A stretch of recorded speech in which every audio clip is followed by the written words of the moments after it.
So welcome to District 4, the best place to be for information and news. I'm your host, A-Love. We are talking financial literacy. And I know it's been a while since we spoke about financial literacy. We're talking financial literacy and divorce too. Everybody loved the first one, and it was a lot of information that people didn't know. Of course, it sparks and generates a lot of questions. So it's going to be a little bit of different information. I'll try to go over some of the same stuff. It's kind of hard to do. You can just rewatch the video, and even then people still had questions. So I'm going to try to answer the major ones. So this video probably won't be too long. But I did want to go ahead and address that because a lot of people were asking a lot of different things. So I guess we can begin with, so the biggest question somebody asked me, and it was asked multiple times, so I'm going to address it off the top. They asked me regarding Social Security benefits. So it was a concern for people that were divorced and retired, and they weren't, many of you, number one, probably aren't aware.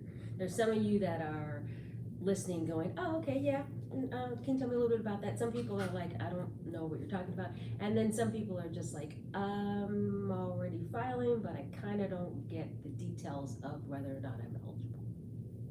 So I'm going to address that.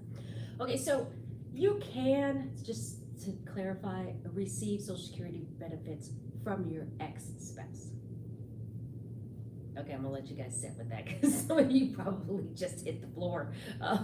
This probably works really well, and it's probably a shocker to people with a broke mindset, because a lot of times when you divorce, you don't even get like spousal support, let alone child support or anything else. But the reality is that you actually can. The top question is, what happens if I remarry? So first, let's start with just the basics of how that works with the Social Security Administration. And this is accurate as of today's date. So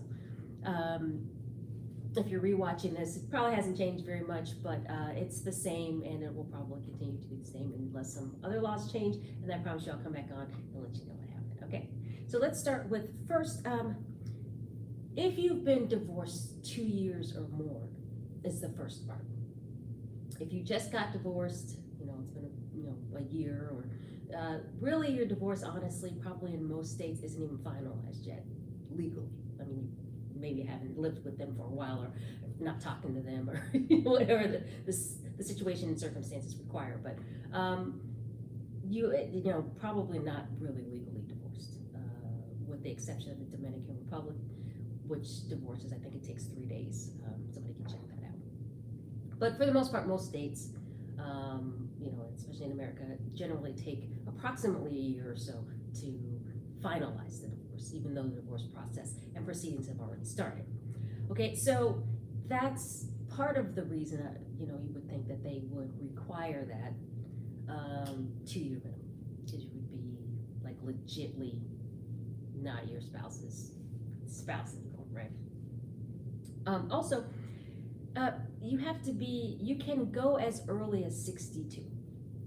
Go meaning you can go ahead and file. The application process is separate, so you do need to file a separate application outside of your own.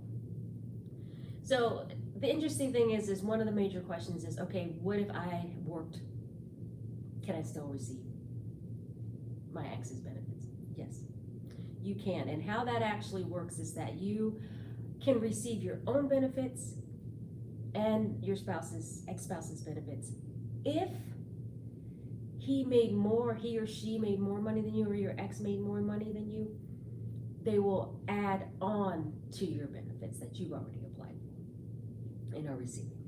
So it would be addition to, like add-on. But if you made more, then they will finish your claim, and then your ex-spouse's benefits can be applied.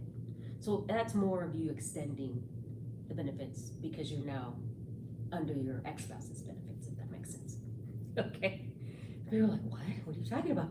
It sounds complex, but it really isn't, and the application process is going to be the same with the exception that the application itself is different and it probably a different department. I don't know about that, but I do know that it's just as easy as applying for your own benefits in that sense, or not easy because I don't even think it's easy to apply for Social Security benefits, but similar to the same process.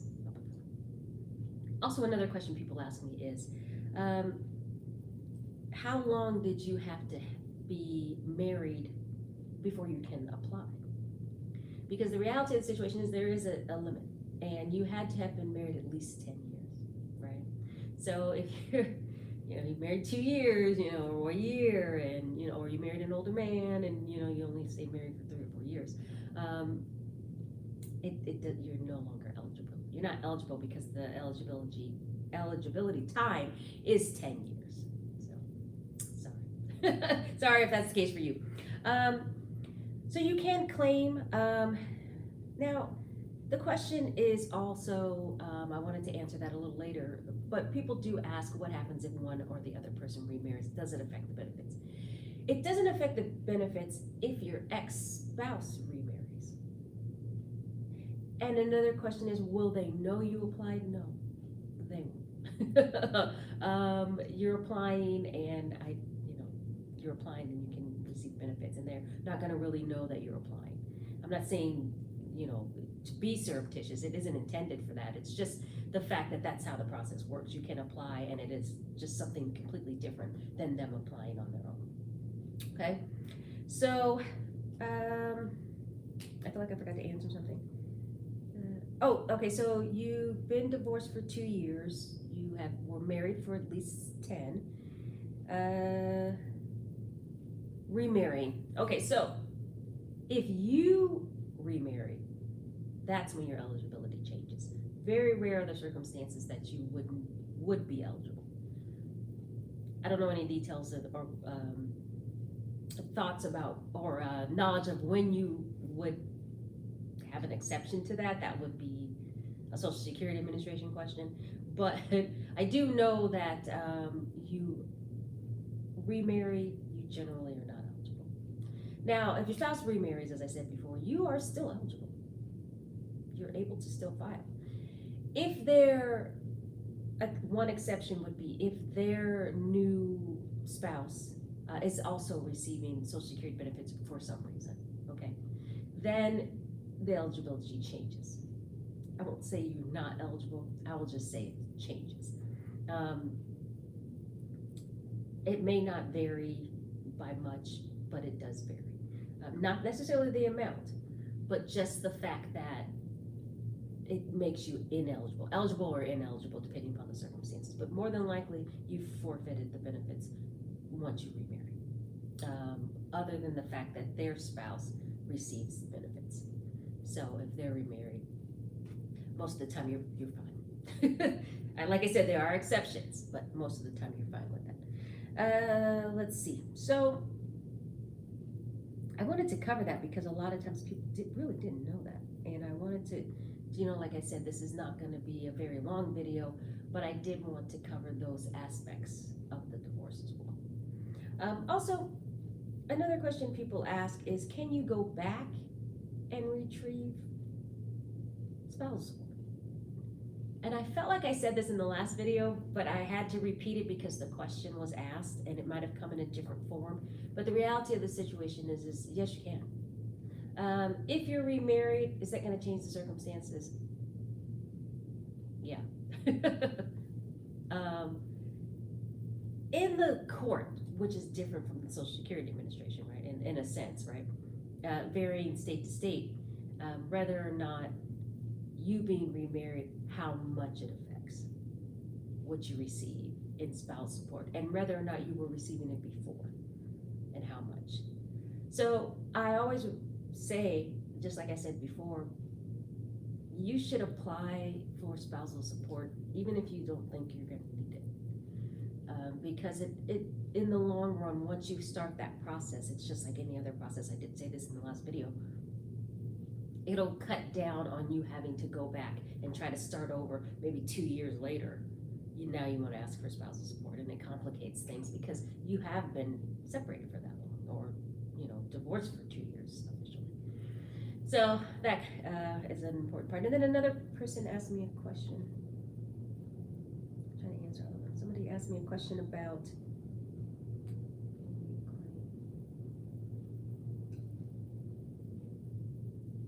Okay, I think this question is regarding. Okay, so this is going to be a lot for some of you because this is a little more of a technical video. I know not everybody does. Most people have a more of a tough time if you have a broke mindset, but I guess they're trying to ask me what is narcissistic abuse and how does it affect. Now, narcissistic abuse as it applies to finances, right? There is something called financial abuse. You're like, what? Yeah, think about that for a minute. And it's not a psychological term. Correction. It may be a psychological term, but it is also legal. And it is also a real thing that you can apply, for lack of a better description, to your divorce. So you're like, first, what is it? And I think the biggest question this person's asking me is, what is it? Okay. Financial abuse can come in different forms, like emotional abuse. It goes under the category of it being an emotionally abusive marriage. And most of the time, the finances of the one person is constantly used and controlled by the person that's being accused of narcissistic abuse or financial abuse, as it were. And the reason why it's an important question to ask in a divorce video about finances is because you can recoup. Right? So, giving an example, because it's a very complex, please don't, I'm trying to simplify it, but it is a very complex thing, but it does exist and you can get recouped for that in your divorce process. So let's say you were married and your spouse could have been a narcissist or maybe just a controlling person, and they sort of use money to control you. Even your own money. So let's say they don't work, just making up something, and you actually work and provide and pay for everything and you're doing everything, but they control it. They tell you when to spend it, what to spend, what bank account to put it in. You don't have access to it sometimes, but it is money you're earning. Financial abuse, right? Qualifies. Also qualifies if you don't work and they give you an allowance of some sort. Or, I mean, not that giving an allowance is bad if the spouse is agreeing to it, but if it's used as a method to control. So I guess the key for that type of abuse and why you can recoup, because it is actually abuse, like literally. It's considered actual abuse, as if he or she were emotionally doing it to you or physically harming you. It takes on the same amount of weight. So it is wise, if you are in that situation, you plan on getting a divorce, to really recognize it in your proceedings, right? In your paperwork, as something that you can recoup. No matter how long you've been married, I mean, it could have been a year, but as long as that's taking place, it can take place. And I think that's the question that a lot of people ask me, because I feel like more people experience that and don't ever say anything. So when I mentioned it in one of the other videos, I think it sparked that group to ask a question, because they probably recognize some of the symptoms or some of the signs that, or even acknowledge that it was an actual real thing. Like, some of you are like, what is she talking about? Is this what is happening? That is something that you can, like I said, recoup legally. So if I'm talking about finances and I'm talking about divorce, that's something you should acknowledge. Also, the Social Security question was a really good question, because a lot of times, even up until recently, people just did not know that you could do that. They didn't know, just like financial abuse. So these are financial literacies regarding cases that are normally unique, right? Not even normally unique, because I'm always going to give you something that you don't normally get, but they are recoupable for you financially. And they can be applied to spousal support or child support or any type of finances with regards to your divorce, right? Another question people ask me, everybody wanted to know about the Department of Child Support Services. I didn't know, a lot of people didn't know this. It's an entire department. And in the earlier video, go back and look at part one, I detail that's an actual department that you file. And the biggest thing about why I'm telling you all of these, you may not even need the information now, but I want it in your mind, so if that happens, you know to act on these things quickly. And not just, figure it out as you're going along through the process of divorce. A lot of times in legal proceedings, especially in divorces, timing and dates apply. And they're very important, okay? So the sooner you do something, the more that you're cutting down on time, especially if you're working with a government project, or Social Security, for example, can take, I don't even know how long. And, Department of Child Support Services can take a long time. And, all of these, to prove, narcissistic abuse or narcissistic financial abuse, it can take some time. So my goal here is to give you information that you don't normally get, with the details that you need in order to execute it, so you can have financial literacy. Financial literacy is not just businesses, it's not just personal finances, and it's not just investing. It's those little details inside of there that I want to make sure you get. So when you ask me questions like this, I'll come on and I'll answer them. So make sure you ask. Make sure you repeat the videos and watch them over and over again. This is not information that you just take in once and then suddenly you remember it. It's information that you repeat, you learn from. This is a series, so they're built on top of each other. And then as you go back and look at them, then the information will register and you'll be able to actually use it. I don't feel that there's ever a point in giving you financial literacy if you can't apply it. That's why I talk to all financial levels. And I do cover all financial levels. This is probably a little bit more advanced than maybe most of them, because now we're getting into the meat of, like the tax one. If you go back and look at my tax one, it was pretty in depth. We're getting into the meat of literacy. And just a heads up, please do not turn your ears off. We're going to do investing. I will break down as much as I can. We will talk about the markets, but in a broken down way where you can actually start to follow and maybe even invest on your own as you build your finances and change, your mindset. This is the hardest part. When you're changing a mindset, it has to be repetitive. So I try to get the people that have heard it new information as well, but I also have to go back over the old stuff because I wanted to make sure that it's ingrained, because it's new information. So think about that. If you're divorced, you need to, maybe you're financially struggling, maybe you just having a tough time, maybe you're not making enough on your own with your Social Security benefits. Think about that. Think about this information. Figure it out. Go in there and apply. Maybe this applies to you. And it's the same thing with financial abuse. Nobody thinks that's real. No one knows it's a real thing, but it is. It's a real thing legally. It's a real thing that can apply to your divorce. The Department of Child Support Services, I did not know people did not know that. I'm shocked every time when I hear people like, that's a real thing. Yeah, it's a real thing, and you should apply as soon as you can. That way you don't have to chase them around, like I said. Any other questions I think that you guys may have needed to have answered? Random question. It's about investing. It doesn't really apply necessarily to divorce in the sense that the person was asking me because I guess they were concerned about their stocks and how they applied to their divorce.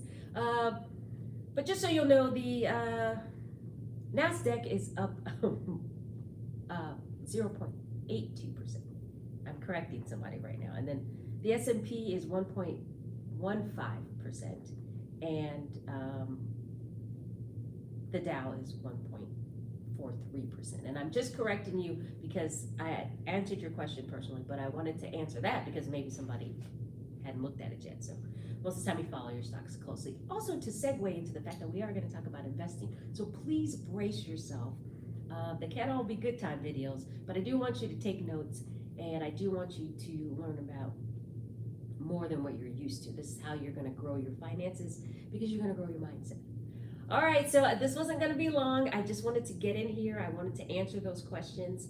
I don't think we have any more that I can answer on this particular video, but we will cover a little bit more in divorce.